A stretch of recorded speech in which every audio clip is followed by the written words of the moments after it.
All right, so if your parents aren't supporting your dream or passion, there's really two things you need to, first off, understand. Number one, parents are built for fear. Like, they're built to protect you. Like, that's the role of a parent. So if you're doing something that sounds risky, or you're doing something that doesn't really seem like it has a full path laid out, it's gonna confuse them and it's gonna scare them. It's gonna make them be worried about you. So that's number one. Number two, you have to decide and understand the difference between whether or not they're actually concerned about you or they're actually dream killing on you. There's a complete difference. Like, you should know the difference between someone that wants to see you win and someone that wants to see you lose. That's the real difference. So the first thing is, does my dad or my mom or my caregiver, do they really want to see me lose, or are they acting this way for some other reason out of concern for me? So if that's the case, then usually what happens, if that's the answer, then usually what happens is the more you can explain in a really concise way what your goal is, what you're doing, the plan that you're actually taking. I remember when I had to present to my dad. I straight up made a presentation for my dad about what I wanted to do to break into the TV or video industry. And it wasn't just me talking and just giving him some good ideas. It's I actually had to think about, what are his objections to me doing this?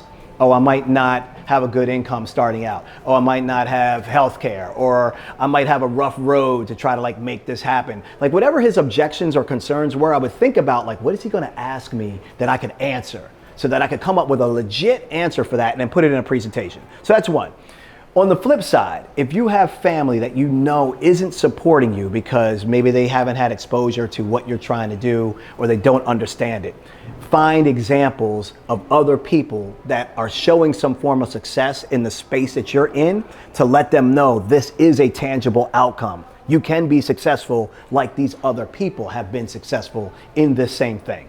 If all of that doesn't work, this is my fail-safe thing right here. None of that works. You say to your family straight up, do you love me? This is the question. This is it. Do you love me? Straight up, you ask them, do you love me? And if they say yes, then you say to them, I don't need you to understand this, but I do need you to support me.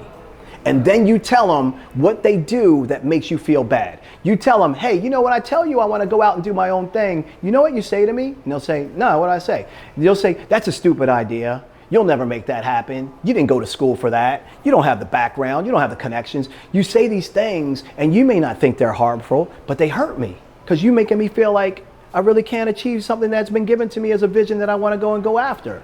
So let them know, I don't need you to understand what I'm going after right now. If you can't wrap your head around it, that's not my problem. I don't need your validation in order for me to move on my goal. No one has the right to stop you from the vision that you have for yourself. So all you have to ask is, do you love me? If they say yes, then say, don't try to understand me, just support me. Leave it at that.